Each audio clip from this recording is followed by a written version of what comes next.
Another thing that we also need to also encourage is wildlife conservation, investments.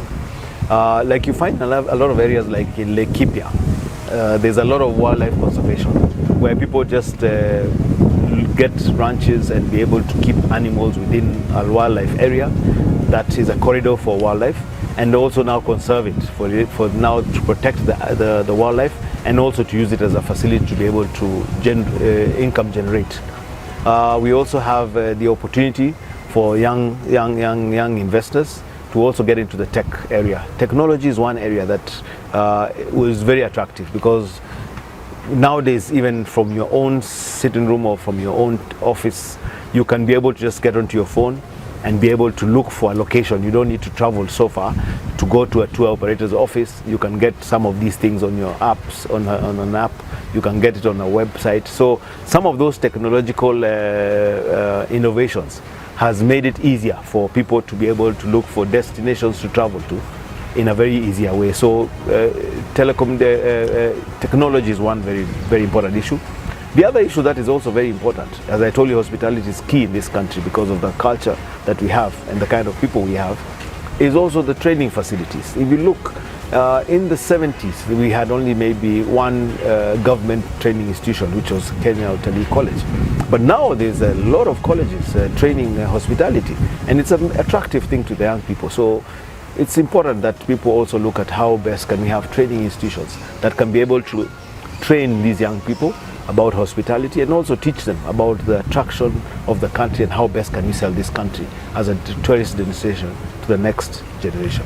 Yes. Like one of the things you may have noticed about the tourism industry, and is really becoming a major industry, is the Airbnb. People have gone into real estate development and have decided to actually provide accommodation out of the traditional way of a hotel industry, where people have been having the hotels, and so people are now starting Airbnbs, which are also very attractive because one, they're pocket friendly, and so around the country, I think when you just Google Airbnb areas around the country, you can be able to stay in anywhere around the country and be able to enjoy the facilities as much or equally the same atmosphere and environment that you'd have had if you're in the hotels. So the hotels, not that they are being competed or they're being gotten rid of, but I think it's just to accommodate a different kind of pocket-friendly budget traveler. Airbnb is where you own a facility, but you rent it out to people. It can be either your house that you actually are renting out when you're not using it, or you have some rooms in your house that you don't use, and then you can cost share, or you can share with someone and be able to charge him to stay with you. This concept became very, very popular in the mid 90s, early 2000s, when we had a lot of influx of conferences into the country. Like for instance, during the Africa Cities, when we had all these cities around the world that came to have their conference in Kenya, and they were calling it the Africa City Conference. And the hotels were overwhelmed by the number of visitors who came into Nairobi. And so the best thing they could do was to ask people to rent out their extra facilities or extra rooms for people to be able to stay. So it became a continuous request by organizers for people to give out facilities to stay. But now, because the facilities are there and they've been identified being there in different counties, I think now it has gone into another way of just having a sub area of accommodation for the tourism industry. Like for instance, when you're going to Malindi, you could just go into Airbnb, you can find it on the website, and you're able to find out where can you stay in Malindi for a pocket-friendly or budget-friendly a friendly budget. So you're still within the environment that you are visiting, not within the hotel, but you're in an area where you can access all the facilities within that those attractive tourism destinations. So with that, that's become a very serious attraction, especially the real estate investors. Apart from the real estate investor, who I mentioned will be able to put up a facility that can be able to be used as an Airbnb. We also have the transport sector, where we have people who have been able to have cars, tour cars. We also have the Ubers that have come up also to help the facility, to help in terms of tourists to move around. We also have the helicopters that are now very, very popular in going to tourism destinations. And so the transport sector is also a very attractive investment area for anyone wanting to invest in the tourism sector in this country. So you have had for yourself any information that you need to know and that revolves around tourism. So if you're there and you're a potential investor, dig into this thing. I'm sure there are no regrets. As we wind up this show, maybe you can give us a parting shot. You can just tell maybe my viewer, someone watching from Australia, they really want to come to Kenya, apart from maybe any other kind of information they had about Kenya.